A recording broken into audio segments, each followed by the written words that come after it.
Hello again. In the description to this video, I give a link to a fascinating document produced by the Leeds Education Authority for the guidance of schools in the north of England. It is called Sharing the Journey and describes itself as advice for schools on sensitivity and awareness around faiths and belief, which sounds suitably vague, woolly, and well-meaning. Needless to say, it is not really concerned with sensitivity and awareness around any faith other than Islam. This concern, though, is all pervasive and it affects every child in all schools because the suggestions touch upon every aspect of academic life. For instance, planning an educational visit to a museum on a Friday? Not so fast. We are reminded that educational visits can play a vital role in enriching the school curriculum. And then, of course, it is said when planning a visit, schools are advised to consider religious sensitivities, such as avoiding a Friday visit for Muslims. I might mention that most schools do those educational visits on a Friday as a kind of end of the week treat for the pupils, but not if they want to stay on the right side of Muslims, they won't. Art classes?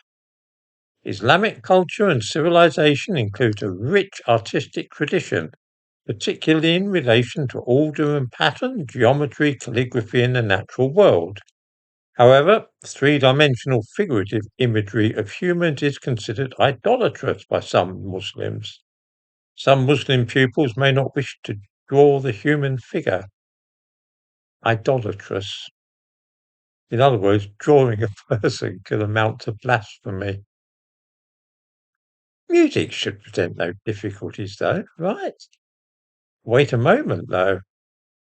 In Islam, music is traditionally limited to the human voice and non-tunable percussion instruments, as in the days of the Prophet, when they were only used in marriage ceremonies and on the battlefield.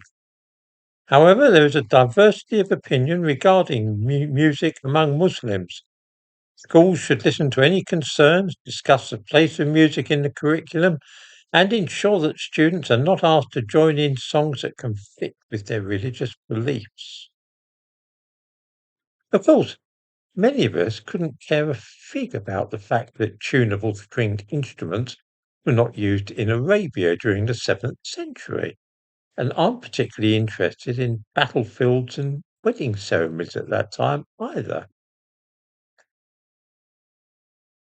We cannot imagine why on earth this should have any effect upon the curriculum of British schools in the 21st century.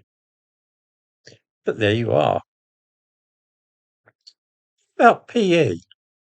Well, the easiest way to avoid trouble is simply to adopt Islamic traditions for everybody, regardless of background, religion, or culture. We are told that as some sporting activities involve physical contact, many Muslims and other parents may object if boys and girls are organised in mixed groups. Contact sport can be carried out in single-sex groups.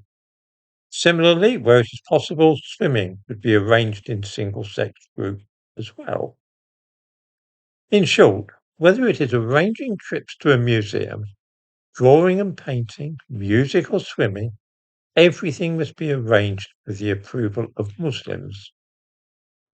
Perhaps the background to this guide will explain why everything must fit in with Islam. The introduction tells us that we would like to thank the people involved in the production of this document. We welcome that it has been produced in conjunction with colleagues in the neighbouring authorities of Kirklees and Quarterdale. Kirklees. That district rings a bell. Ah, yes, that's where Batley School is, the place where a teacher was driven into hiding from an angry Muslim mob and issued with death threats 5 years ago. He's still in hiding because he talked about Muhammad and showed pupils a picture of the Prophet.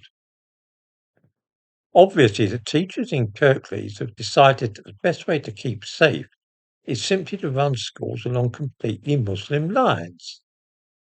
graceful and cowardly.